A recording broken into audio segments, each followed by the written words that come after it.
I died on the freezing asphalt of an alleyway, clutching a worthless lottery ticket while my brother toasted his inheritance in a penthouse above. My lungs collapsed, my vision faded, and my last thought was a bitter prayer for a second chance to tear their empire down. Then, I blinked. The freezing rain vanished, replaced by the suffocating scent of roasted duck and my mother's expensive Chanel perfume. I was staring at the mahogany dining table of my childhood home. The grandfather clock chimed. The calendar read the 14th of October 2019. I wasn't just alive. I was 5 years in the past, right on the night they threw me away. The silence in the dining room was thick enough to choke on. At the head of the table sat my father, Richard Sterling, his face a storm of poorly contained rage, his knuckles white as he gripped the edges of his plate. To his right was my mother, Eleanor, dabbing her mouth with a linen napkin, refusing to look in my direction. And sitting across from me, wearing a perfectly tailored Tom Ford suit and a barely concealed smirk, was my older brother, Declan. $50,000, Wyatt. My father's voice finally broke the silence, cold and sharp as a scalpel. $50,000 wired out of the family trust into a shell account under your name. Do you think I'm an idiot? Do you think my accountants wouldn't notice? In my previous life, this was the moment my world ended. I had panicked. I had cried. I had fallen to my knees, swearing up and down that I didn't do it, that my laptop had been compromised, that someone had framed me. I had looked at Declan, begging him to back me up, entirely blind to the fact that it was Declan who had orchestrated the entire transfer to cover his own gambling debts in Macau. My pathetic begging hadn't worked. They had stripped me of my trust, kicked me out of the house, and kept me around just enough to use me as a public scapegoat whenever the Sterling name needed a distraction. I had lived in squalor, desperate for their approval, until the stress and poverty literally killed me in a gutter at 28. But this time, I wasn't the terrified 23-year-old desperate for a father's love. I was a ghost occupying a younger body, armed with half a decade of agonizing memories and a crystal-clear recollection of the global financial markets. I looked at the perfectly roasted duck on my plate. I picked up my fork, took a deliberate bite, and chewed slowly. It tasted like ash, but I swallowed it anyway. "I asked you a question, Wyatt!" Richard roared, slamming his fist onto the table, making the crystal wine glasses tremble. Eleanor finally looked up, her eyes filled with disgust. "Don't ignore your father. How could you steal from us? After everything we've given you? The private schools, the cars, the constant reminders that I'm the disappointment while Declan is the golden boy?" I interrupted, my voice eerily calm. The calmness seemed to unnerve them. Declan's smirk faltered for a fraction of a second. "Watch your tone," Richard warned, his face flushing dark red. "I have the bank records right here, your IP address, your digital signature. It's a closed case. I could have you arrested." I leaned back in my chair, interlacing my fingers. "You won't have me arrested, Richard. A public trial would expose the fact that the Sterling Family Trust has terrible cybersecurity, and worse, it might invite an audit. And we both know you don't want the IRS looking too closely at your offshore holdings in the Caymans." The color drained from my father's face. Eleanor gasped. Declan shifted uncomfortably in his seat. I wasn't supposed to know about the Cayman accounts. In my past life, I hadn't found out until years later when Declan accidentally slipped up while gloating. "What are you playing at, Wyatt?" Declan asked, his voice losing its confident edge. "No games, Declan," I said, holding his gaze until he looked away. I turned back to my father. "You want me out. You've wanted me out since I dropped out of my MBA program to study computer science. Declan gave you the perfect excuse. So, let's stop the theatrics." I stood up, pushing my chair back. The plush carpet absorbed the sound. I admit it, I lied, the words tasting sweeter than any truth. I took the 50 grand. I blew it. I'm exactly the failure you always said I was. You confess?" Richard stammered, completely thrown off his script. He had prepared for a fight, a pathetic display of begging that would validate his superiority. My capitulation left him grasping at air. "I do. And I know what comes next," I said, walking over to the antique sideboard and pulling out a pen and a piece of Sterling Enterprises letterhead. I walked back to my father and slammed them down in front of him. Draft the disownment papers. Severance of all financial ties. Removal from the trust, the will, and the family tree. I surrender my shares in the holding company in exchange for immunity from prosecution regarding the missing $50,000. Write it down. We'll both sign it. Eleanor stood up. "Wyatt, have you lost your mind? You'll have nothing." "I already have nothing, Mother," I replied, my voice deadpan. "I'm just making it official." Richard, recovering from his shock, snatched the pen. His pride wouldn't let him back down now. "If this is a bluff, boy, it's a terrible one. You think you can survive a week without my credit cards?" "Right," I commanded. He wrote. It took him 10 minutes to draft a legally binding severance. He signed it with a vicious flourish. I picked up the pen and signed my name beneath his, feeling an invisible, crushing weight lift off my shoulders. "Pack your things and be out in an hour," Richard spat, not looking at me. "I only need 5 minutes," I said. I walked upstairs to my sprawling bedroom. I ignored the designer clothes, the Rolex watches my parents had bought me for photo ops, and the expensive art. I grabbed a simple duffel bag. I packed my laptop, my chargers, a few changes of plain clothes, and my passport. I opened my nightstand and took out the secret stash of cash I had saved from doing freelance coding, about $1,200. As I walked back down the grand staircase, Declan was waiting in the foyer. "I don't know how you figured out the Cayman accounts, but you're an idiot, Wyatt," Declan whispered, his true venomous self bleeding through. "You could have stayed. You could have groveled. Now you're going to starve." I looked at my older brother, remembering the way he had laughed when he saw me shivering in that alleyway 5 years from now. "Enjoy the throne, Declan," I said softly. "Just make sure you don't burn the castle down." I walked out the massive oak front doors into the crisp October night and didn't look back. I spent my first night of freedom at a rundown motel on the outskirts of the city. The room smelled of bleach and stale cigarette smoke, a far cry from the lavender-scented Egyptian cotton world I had just abandoned. But as I lay on the lumpy mattress, staring at the water stains on the ceiling, I felt an exhilarating rush of adrenaline. It was the 15th of October 2019. In my past life, the next 3 years had been a blur of misery, but to the rest of the world, those years were a financial roller coaster unlike anything in modern history. I remembered the crashes, the unexpected booms, the short squeezes, and the spectacular bankruptcies. My brain was a locked vault of future financial data. I didn't just know the trends, I knew specific dates, earnings misses, and FDA approvals. I had spent my years in poverty obsessively watching the financial news, torturing myself with the thought of, if only I had money to invest. Now, I had the knowledge, but virtually no capital. $1,200 in cash. I woke up at 6 a.m., bought a cheap prepaid smartphone, and used the motel's spotty Wi-Fi to open a brokerage account with TD Ameritrade.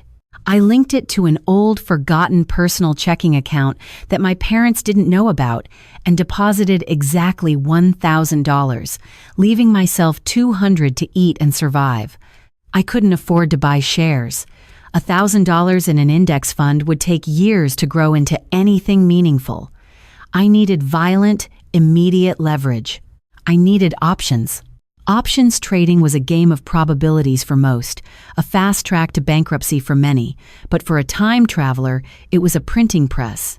I pulled up the options chain for a mid-cap pharmaceutical company called Vesper Therapeutics, ticker VSPR. I remembered Vesper vividly.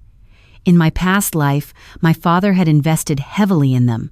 They were developing a revolutionary Alzheimer's drug. The market was hyped. The stock was sitting at $85 a share, but I knew a secret that wouldn't go public for another 48 hours. Phase 3 clinical trials had failed catastrophically. The drug caused severe liver damage. The FDA was going to reject it outright. I looked at the put options expiring that Friday. A put option gives you the right to sell a stock at a specific price, meaning it skyrockets in value when the stock price crashes. Because the market expected Vesper to succeed, the out-of-the-money put, specifically the $50 strike puts, were trading for pennies. Literally, they were priced at $0.05 a contract. Everyone thought it was mathematically impossible for the stock to drop below $50 by Friday. I bought 200 contracts. It cost me exactly $1,000, wiping out my entire account balance. For the next 2 days, I lived on ramen noodles and tap water. I didn't leave the motel room. I just stared at my laptop screen, watching the green and red candles flicker on the chart. There were moments of sheer terror where my past life trauma crept in, whispering that I had remembered the dates wrong, that I was destined to fail again. On October 17th, at 4:15 p.m., shortly after the closing bell, the news broke. Vesper Therapeutics announces disappointing Phase 3 results. FDA rejects fast-track approval. The after-hours market reacted with extreme violence. The stock gapped down from $86 to $60, then to $45, and finally settled around $32 by the time the market opened the next morning. When the opening bell rang at 9:30 a.m. on Friday, the options chain updated. My $50 put options, which I had bought for $0.05, were now deep in the money.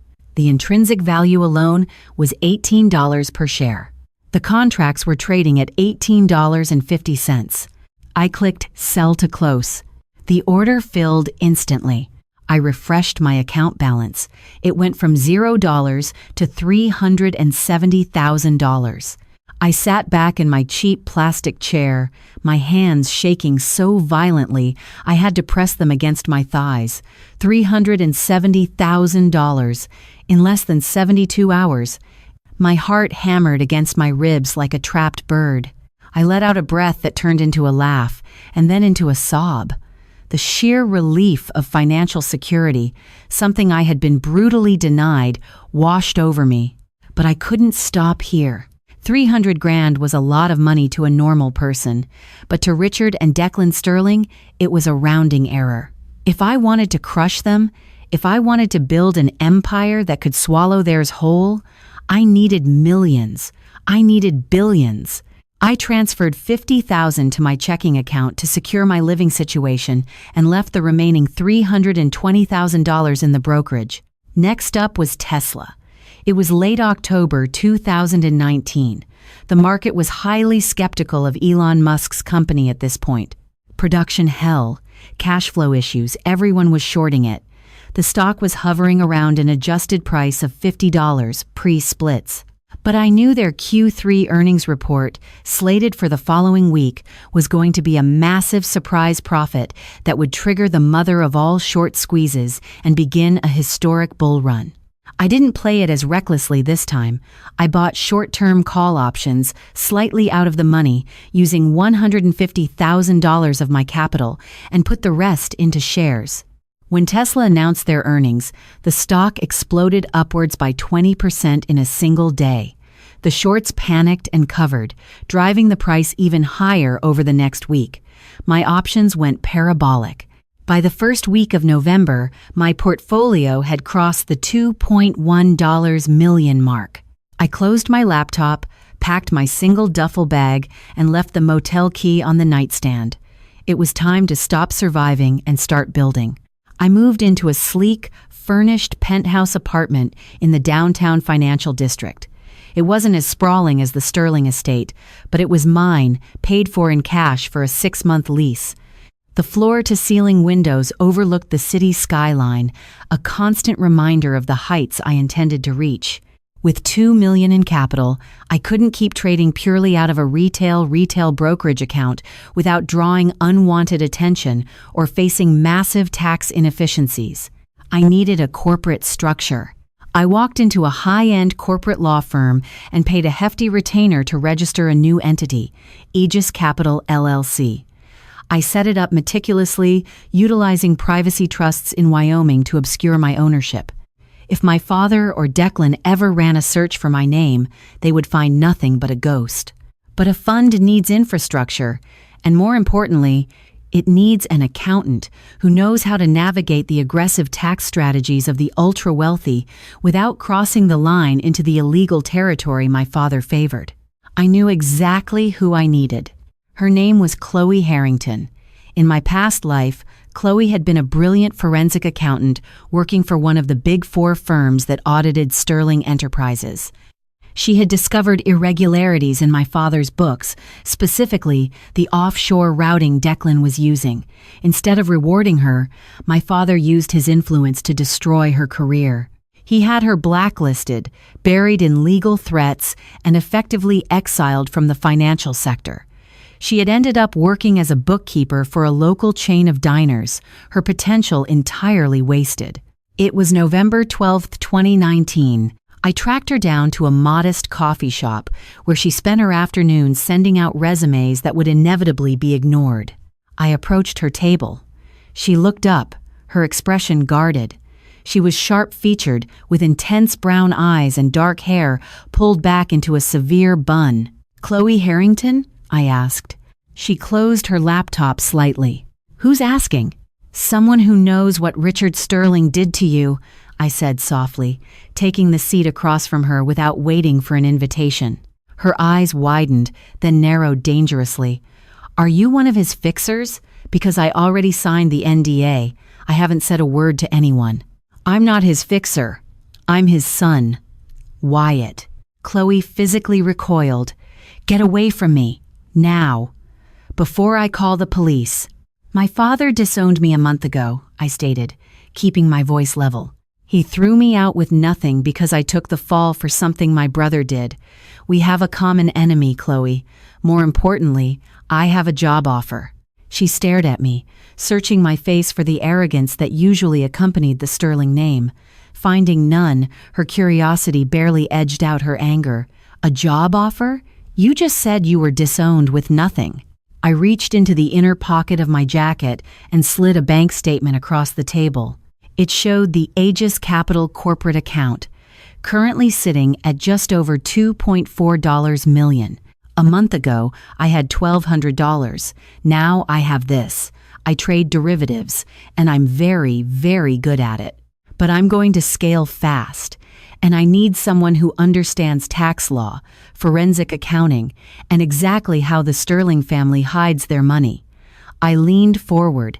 "I'm offering you the position of CFO at Aegis Capital. Double whatever the Big Four was paying you. Full autonomy. And the eventual satisfaction of helping me dismantle Richard Sterling's empire piece by piece." Chloe looked at the bank statement. She looked at me. The skepticism was still there, but beneath it, I saw the spark of a deeply wronged professional hungry for vengeance. "You turned $1,200 into $2 million in 4 weeks?" she asked, her analytical mind immediately calculating the improbability. "Are you insider trading?" "I don't need to," I smiled. "I just see the future." It took a 3-hour lunch, but by the time we paid the bill, Chloe was on board. She was ruthless, efficient, and angry, the perfect partner. While Aegis Capital was quietly taking shape, my former family was blissfully unaware of the storm gathering on the horizon. I had Chloe set up a dummy terminal to monitor public filings and news related to Sterling Enterprises. Declan, having successfully ousted me, had convinced my father to give him full control over the family's aggressive growth portfolio. My brother was arrogant, thinking a rising market made him a genius. "You're going to love this," Chloe said one afternoon, walking into my office in the new commercial space we had leased. She dropped a printed report on my desk. "Your brother just leveraged a massive portion of the family trust to acquire commercial real estate in downtown San Francisco and Manhattan, office buildings. He signed the final papers yesterday." I couldn't help but laugh. It was December 2019. In less than 3 months, a global pandemic would shut down the world, empty out office buildings, and send commercial real estate into a tailspin from which it would take years to recover. Declan had just bought at the absolute top of the market, using borrowed money.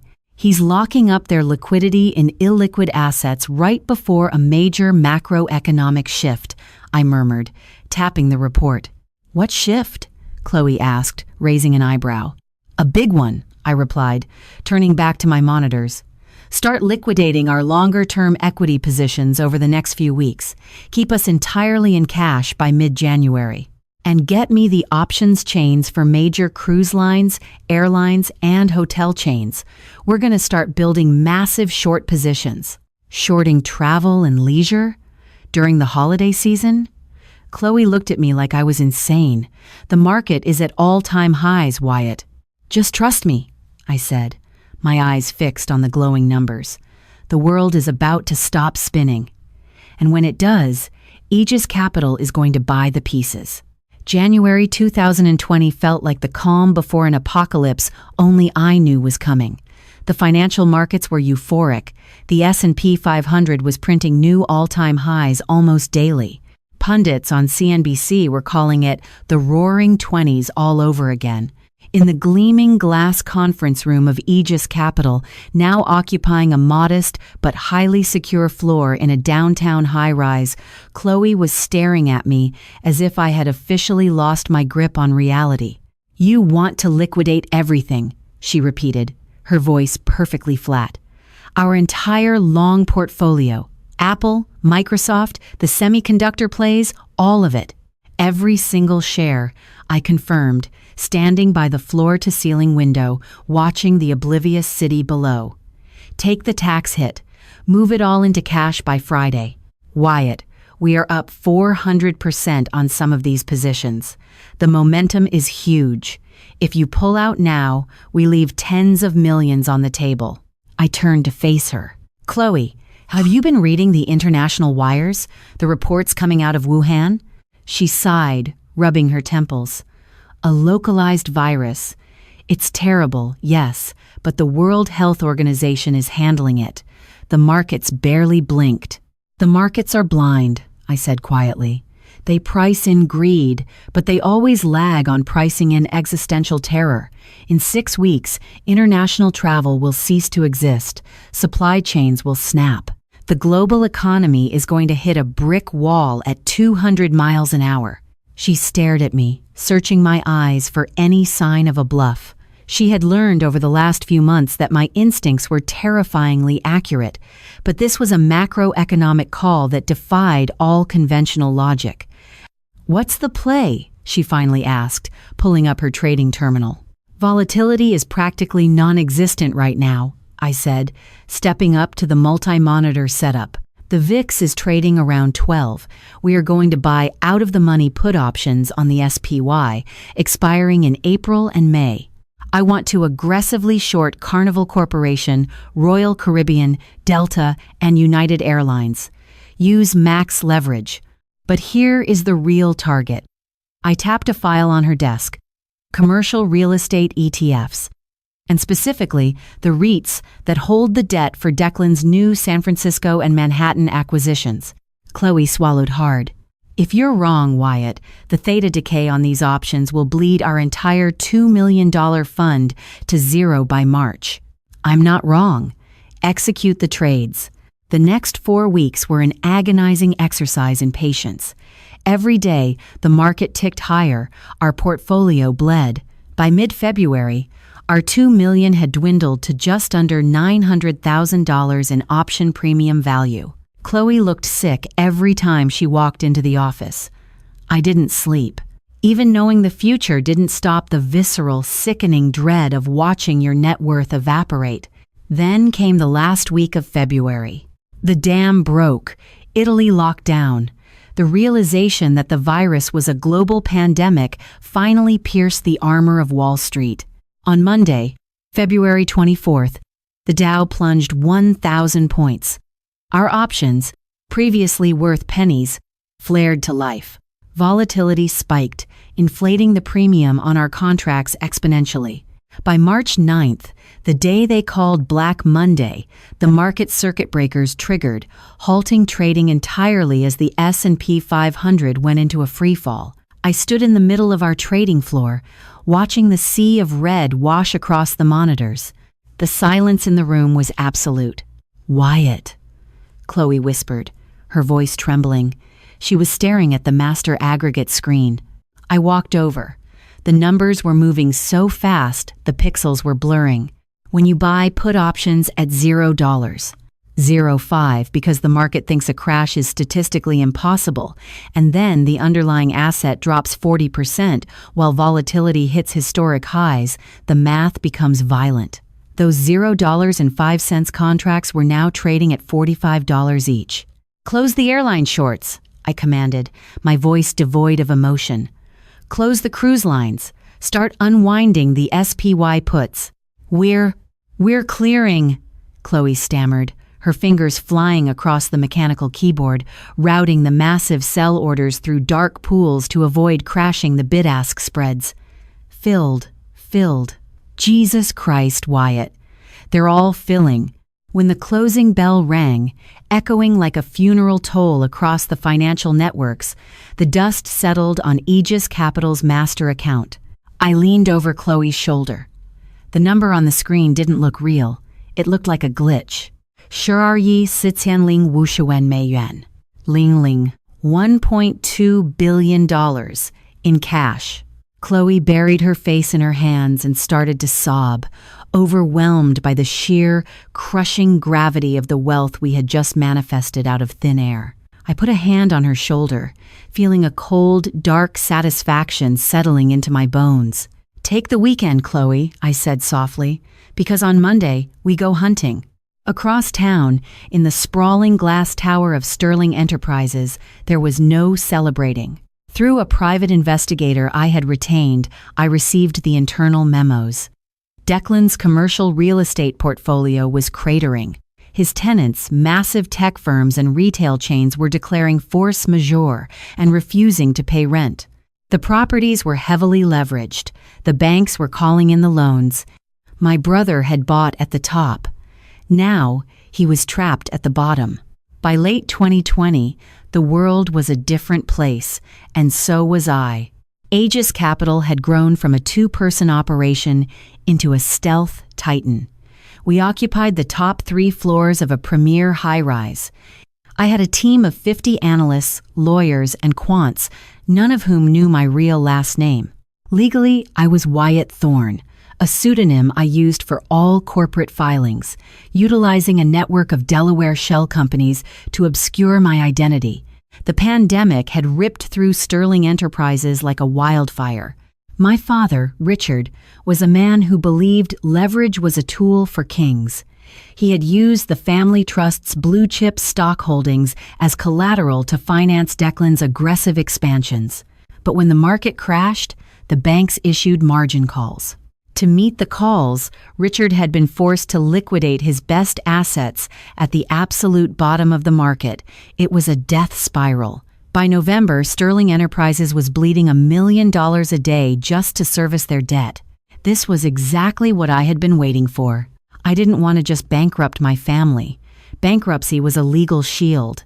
They could restructure, discharge the debt, and walk away with their personal millions hidden in offshore accounts. I wanted to own them. I wanted them to realize that the ground they stood on belonged to the sun they threw away. "They're issuing corporate bonds," Chloe said, striding into my massive corner office. She looked sharper now, dressed in bespoke Armani, radiating the cold confidence of a billionaire's right hand. "Junk status. The yield is ridiculous, 14%. They are desperate for liquidity to keep the Manhattan properties from foreclosing." I swiveled my chair away from the skyline. "Who is underwriting it?" Goldman backed out. "They're using a boutique firm, desperately shopping it to private equity." Chloe slid a sleek iPad across my desk. "Total offering is $400 million. If they don't get this injection, Sterling Enterprises will miss their December debt covenants, triggering a default." "Buy it," I said instantly. Chloe paused. "Wyatt, it's toxic debt. If they default, bondholders get pennies in bankruptcy court. They won't go to bankruptcy court, I smiled, a predator's grin, because the bond covenants will include a strict equity conversion clause. If they miss a single payment, Aegis Capital has the right to convert the debt into voting shares of Sterling Enterprises. I want 51% of the company baked into the fine print. Richard Sterling will never sign that, Chloe argued. He'd be signing away the controlling interest of his legacy. He will sign it if he doesn't know it's us, I countered. Use our subsidiary, Blackwood Holdings. Obscure the origin of the capital.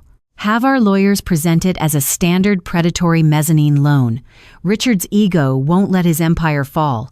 He'll take the money, assuming he can bully the market and refinance next year. He thinks he's invincible. Chloe nodded slowly, seeing the architecture of the trap. And Declan? My smile faded. Declan is a cornered rat, and rats always return to the same holes. I had kept a very close eye on the Cayman Island accounts. In my past life, Declan had used a specific routing system through a bank in the Bahamas to siphon money out of the corporate accounts to feed his vices. I knew the account numbers. I knew the routing codes. 2 weeks later, my private investigator brought me a heavily encrypted flash drive. You were right, boss. The PI, a gruff ex-federal agent named Miller, grunted as he poured himself a coffee from my office espresso machine. Declan Sterling is moving cash. He's skimming from the new bond injection before it even hits the operational accounts. He's wired $15 million to a shell corporation in Macau over the last 10 days. Declan was trying to build a golden parachute, realizing the ship was sinking. He was embezzling from his own family to save his own skin. Perfect, I said, taking the drive. Compile the digital forensics. Leave no trace back to us. I want this package delivered anonymously to the desk of Arthur Penhaligon at the SEC Enforcement Division in New York. Put a bow on it. As the year closed, Blackwood Holdings acquired the $400 million in sterling debt. Richard signed the papers, unknowingly placing his neck squarely in the noose I had woven. He thought he had bought himself a year. I knew I had bought his company. Spring 2021 brought a tentative thaw to the world. Society began to creep out of isolation. For the ultra-wealthy of New York, this meant a return to the opulent rituals of charity galas and high society auctions. It was a game of appearances, a desperate need to show peers that their wealth had survived the plague. The Metropolitan Museum of Art was hosting a closed-door charity auction. The guest list was a who's who of Wall Street royalty. Richard and Eleanor Sterling were confirmed to attend. "Are you sure about this?" Chloe asked, adjusting the lapels of her stunning emerald green evening gown. We were sitting in the back of my armored Maybach, gliding through the rain-slicked streets of Manhattan. "It's time to let the ghosts out of the closet," I said, checking the cuffs of my bespoke Brioni tuxedo. When we walked into the grand hall of the Met, beneath the soaring vaulted ceilings and the priceless Egyptian artifacts, the air was thick with the scent of old money and nervous energy. Waiters in white coats floated through the crowd with trays of Dom Perignon. I spotted them almost immediately. Richard looked 10 years older. The pandemic and the crushing weight of his failing company had stripped away his bulldog vitality. His tuxedo hung slightly loose on his frame. Eleanor stood beside him, her smile tight and brittle, wearing last season's diamonds. Declan was hovering near the bar, looking anxious, checking his phone obsessively. He knew the SEC was sniffing around, even if his father didn't yet. I took a glass of champagne from a passing tray and smoothly navigated the crowd, deliberately placing myself in their direct line of sight near the center stage. It took Eleanor 3 minutes to notice me. She was mid-conversation with a shipping magnate's wife when her eyes drifted over my shoulder, locked on my face, and widened in sheer, unadulterated shock. She dropped her champagne flute. It shattered against the marble floor, drawing a sudden hush from the immediate circle. Richard turned to see what had happened. He followed her gaze. When his eyes met mine, I saw a profound physical malfunction in his brain. The last time he had seen me, I was a disgraced, disowned kid walking out of his house with a single duffel bag and $1,200.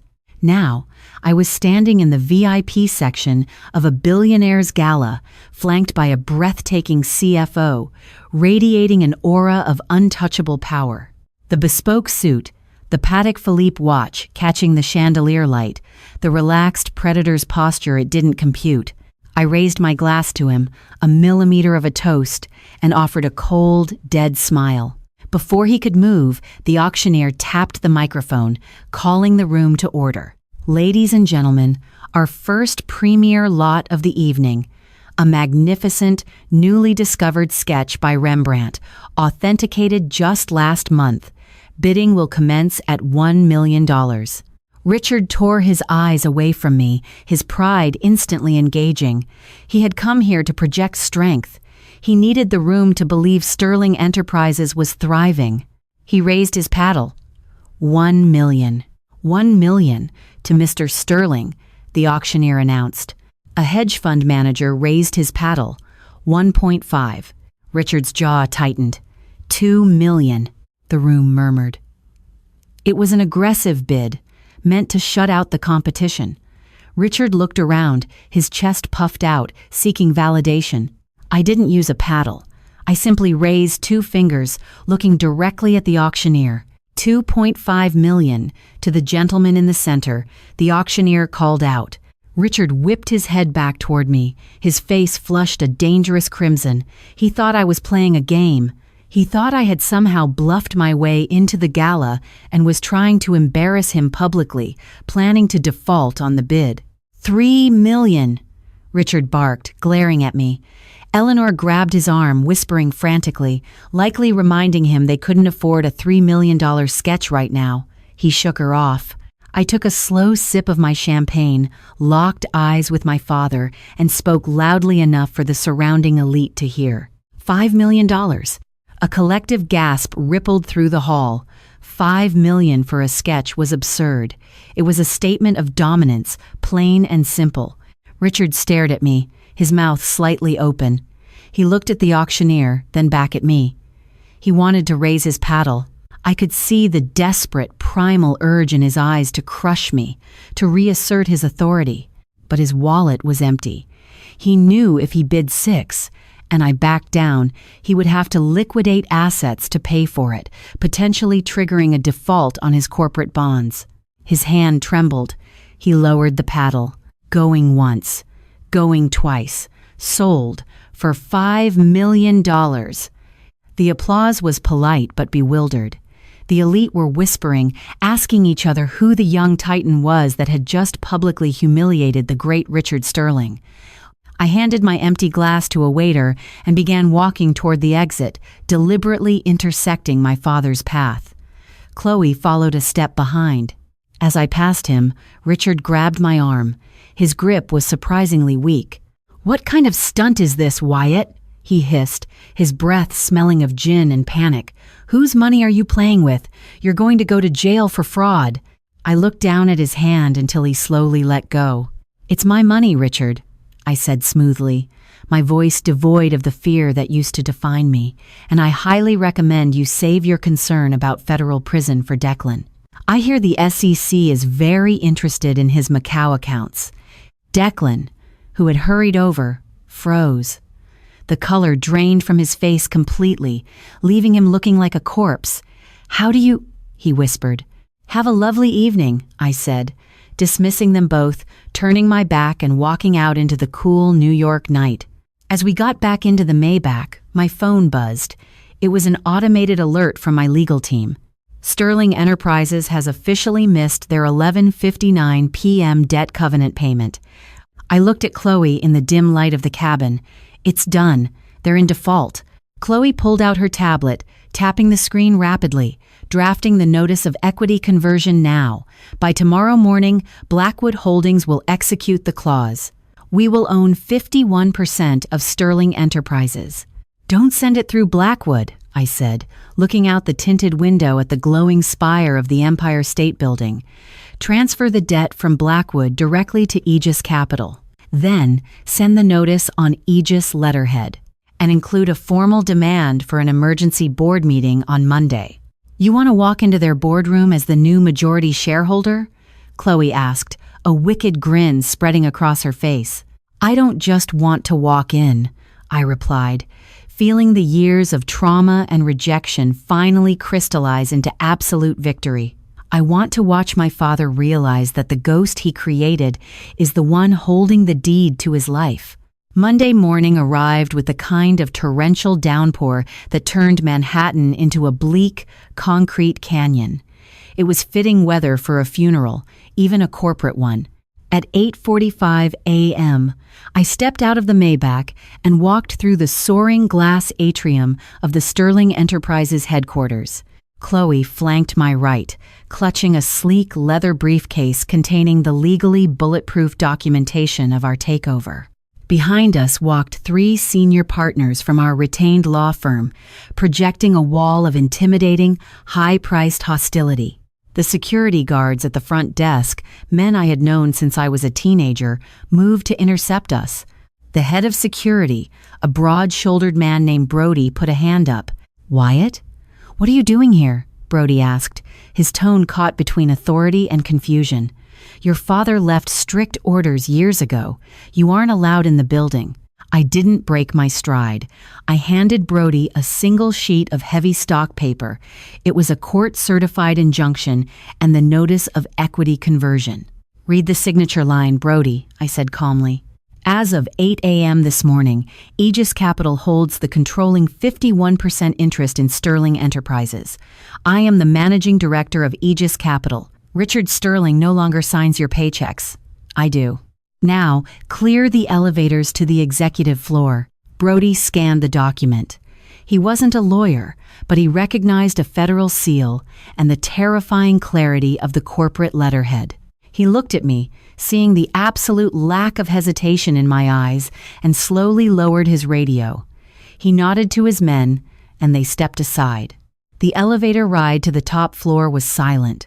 The doors slid open to reveal the opulent executive suite, a monument to my father's ego, paneled in imported mahogany and decorated with mid-century modern art. We walked past a row of stunned administrative assistants and pushed open the heavy double doors to the main boardroom. The emergency meeting was already underway. Richard sat at the head of the massive, custom-built table, looking haggard but defiant.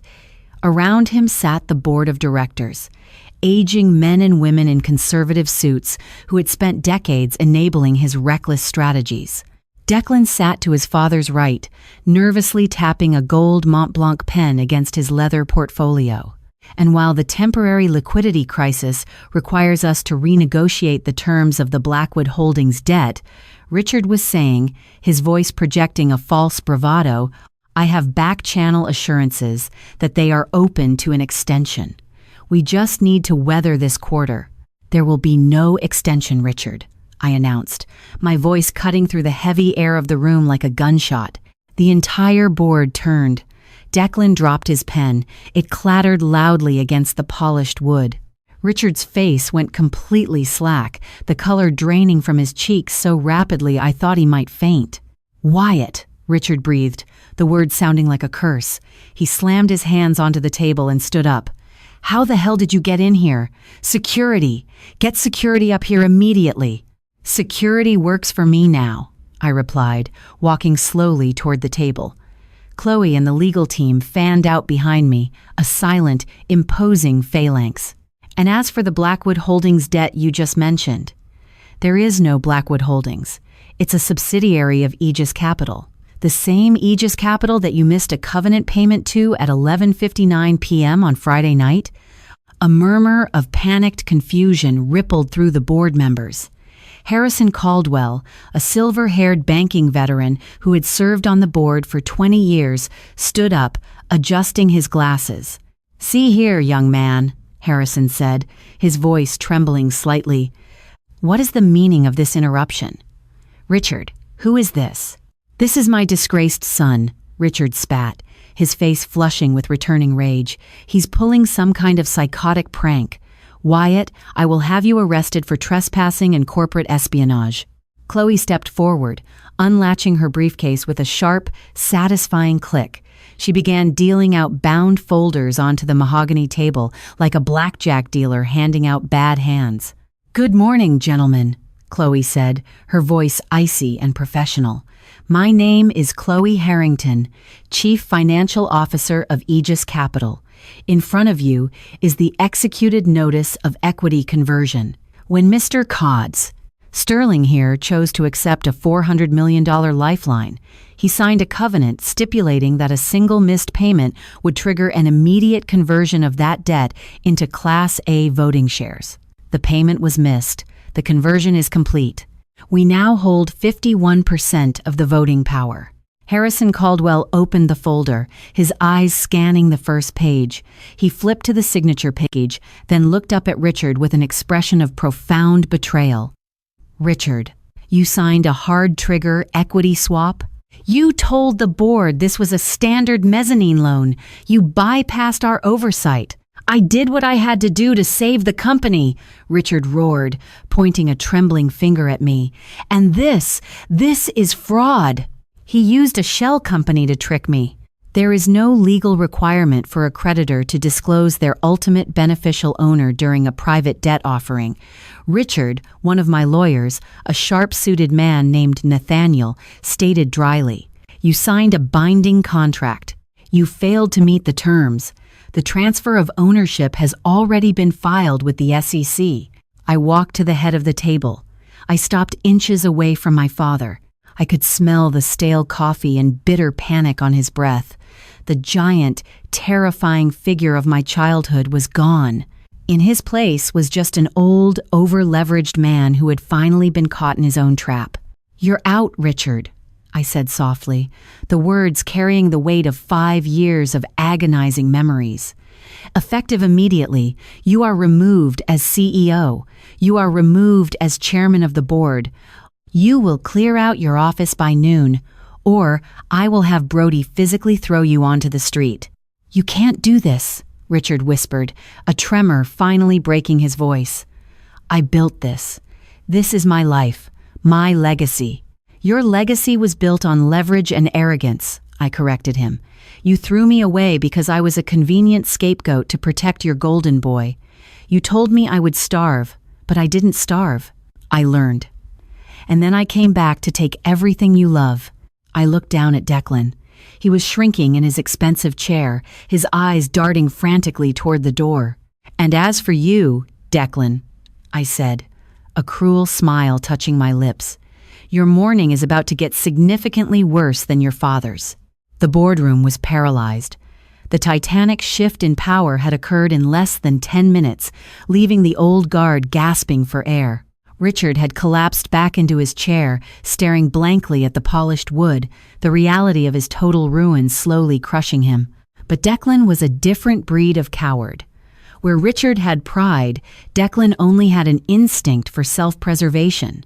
"I don't know what you're talking about, Wyatt," Declan stammered, his hands shaking so badly he had to hide them under the table. "You got what you wanted. You took the company. Let us go." "I haven't taken everything yet," I said, leaning over the table, bracing my weight on my knuckles. "Let's talk about Macau, Declan. Let's talk about the $15 million you siphoned out of the corporate bond injection over the last month." Harrison Caldwell gasped aloud. The other board members began whispering furiously. Embezzlement from a publicly traded entity, especially using funds designated for debt servicing, was a federal crime of catastrophic proportions. "That's a lie," Declan shouted, his voice cracking. He stood up, looking wildly around the room. "He's making it up. He's trying to frame me again, just like he did with the trust fund." "We don't need to frame you, Declan," Chloe said, tapping a few keys on her tablet. The massive presentation screen at the end of the boardroom flickered to life. It displayed a series of wire transfer receipts. The routing numbers were clear as day, tracing funds from Sterling Enterprises' operational accounts to a shell corporation registered in the Cayman Islands, and finally into a high-yield holding account in Macau. "A forensic audit was conducted over the weekend," Chloe explained to the horrified board. "Mr. Declan Sterling utilized his executive clearance to bypass internal controls, routing the desperately needed bond funds offshore. He was preparing to flee the country while leaving this company to collapse under the weight of his father's debt. Richard slowly turned his head to look at his eldest son. The betrayal in the old man's eyes was absolute. "Declan, you stole from us? While we were drowning?" "Dad, I didn't. It's not what it looks like," Declan pleaded, backing away from the table. "I was trying to secure a reserve to protect the family wealth." "You were protecting yourself?" I sneered. "Just like you did 5 years ago when you drained $50,000 from the trust and let me take the fall. You haven't changed. You just added a few zeros to your theft." Before Declan could formulate another pathetic lie, the heavy boardroom doors swung open again. This time, it wasn't my legal team. It was 3 men in dark, unremarkable suits, wearing badges on their belts. Leading them was Arthur Penhaligon, a senior investigator for the SEC's Enforcement Division. "Declan Sterling?" Arthur asked, his voice a flat, bureaucratic monotone that carried the undeniable weight of the federal government. Declan froze, his eyes wide with animal terror. "We have a warrant for your arrest on multiple counts of wire fraud, embezzlement, and violations of the Securities Exchange Act," Arthur stated, stepping into the room. 2 FBI agents flanked him, moving with practiced efficiency toward my brother. "Turn around and place your hands behind your back." "No, wait! Dad, do something! Call our lawyers!" Declan screamed, thrashing as the agents grabbed his arms and forced them behind him. The metallic click of the handcuffs echoed sharply in the silent room. Richard didn't move. He didn't speak. He just sat there, a broken king watching the final collapse of his dynasty. He had sacrificed his youngest son to protect a criminal, and now the criminal was being dragged away in chains. "You have the right to remain silent," the agent droned, leading a sobbing Declan out of the boardroom. I watched him go, feeling a profound sense of closure. The hard karma I had waited years for had finally arrived. The universe had balanced its scales. Later that evening, the rain had stopped, leaving the city air crisp and cold. I was sitting in my penthouse, nursing a glass of 20-year-old Macallan, looking out at the glittering skyline. The news networks were already running the story. Sterling Enterprises taken over in hostile coup. Heir Declan Sterling arrested by FBI. The private elevator chime echoed through the apartment. I frowned. I wasn't expecting anyone. I walked over to the security monitor and saw a familiar, elegantly dressed woman standing in the foyer, arguing with my private security detail. It was my mother, Eleanor. I pressed the intercom button. "Let her up." A minute later, Eleanor stepped into my living room. She was drenched, her expensive coat clinging to her, her normally perfect hair plastered to the sides of her face. She looked desperate, stripped of the aristocratic haughtiness she usually wore like armor. "Wyatt," she said, her voice shaking as she stepped forward. "You shouldn't be here, Eleanor," I said, remaining by the window, the glass of scotch in my hand. "You have to stop this," she begged, tears spilling over her mascara, leaving dark tracks down her cheeks. "You have your revenge. You took the company. You humiliated your father. But Declan," Wyatt, "he's looking at 20 years in federal prison. They denied his bail because he's a flight risk. You have to tell the SEC you made a mistake. Tell them the transfers were authorized." I stared at her, genuinely amazed by her delusion. "You want me to commit perjury and implicate myself in federal wire fraud to save the brother who let you throw me onto the street?" "He's your family," she cried out, stepping closer, reaching her hands out as if to grab my arm. I stepped back, my expression hardening into stone. "I don't have a family," I said, my voice dropping to a dangerous whisper. "I had a father who viewed me as a liability, a brother who viewed me as a scapegoat, and a mother who watched me get kicked out with nothing but $1,200 without saying a single word in my defense. We were angry. We thought you stole from us. And when you found out today that Declan was the real thief all along, did you feel any remorse for what you did to me?" I asked, cutting her off. No, you didn't come here to apologize for the years I spent scraping by. You came here to beg for him. You haven't learned a thing. Eleanor opened her mouth to speak, but no words came out. The harsh, ugly truth of her favoritism hung in the air between us, undeniable and toxic. The $50,000 he stole years ago was a warning sign you all ignored, I continued, turning back to the window. The $15 million he stole this month is the consequence. That is hard karma, Eleanor. You reap exactly what you sow. Declan is going to prison, Richard is bankrupt, and you are going to have to learn how to live without the sterling money. You're a monster, she whispered, her voice laced with venom and defeat. No, I replied, taking a slow sip of my scotch. I'm just the accountant, and the bill has come due. Get out of my home. She stood there for a long moment, shivering in her wet clothes, before turning and walking back to the elevator. The doors slid shut, severing the final tie to my past life. The restructuring of Sterling Enterprises took 6 brutal months. We rebranded the holding company to Aegis Global, wiping the Sterling name from the facade of the Manhattan headquarters. It was a symbolic gesture, but a necessary one. The corporate rot ran deep, and Chloe and I systematically purged the executive ranks. We fired the sycophants, the enablers, and the yes-men who had blindly followed my father's catastrophic directives. But where Richard had been ruthless with the working class, I was surgical. I liquidated the empty commercial real estate at a loss, taking the tax write-offs, but I protected the operational subsidiaries, the manufacturing plants, the logistics hubs, the middle-class jobs that formed the actual backbone of the conglomerate. We offered retention bonuses to the managers who had kept things running despite the chaos at the top. I wasn't interested in being a corporate raider who stripped a company for parts. I was building an empire designed to last a century, one rooted in actual value rather than leveraged debt. Chloe thrived in her new role as CEO of Aegis Global. She was a force of nature, her brilliant mind finally unleashed upon a landscape worthy of her talents. She negotiated settlements with the remaining creditors, restructured our tax liabilities, and began aggressive acquisitions in the tech and renewable energy sectors, industries I knew, from my past life memories, were poised for explosive growth over the next decade. As for my former family, their descent was absolute. Declan's trial was a media circus. Despite hiring the best defense attorneys money could buy, paid for by liquidating Eleanor's jewelry collection, the paper trail was too damning. The SEC had him dead to rights. He took a plea deal to avoid a public trial, accepting a sentence of 12 years in a federal penitentiary. The golden boy, who had once sneered at me in a tailored Tom Ford suit, traded it in for an orange jumpsuit. Richard was forced to file for personal bankruptcy.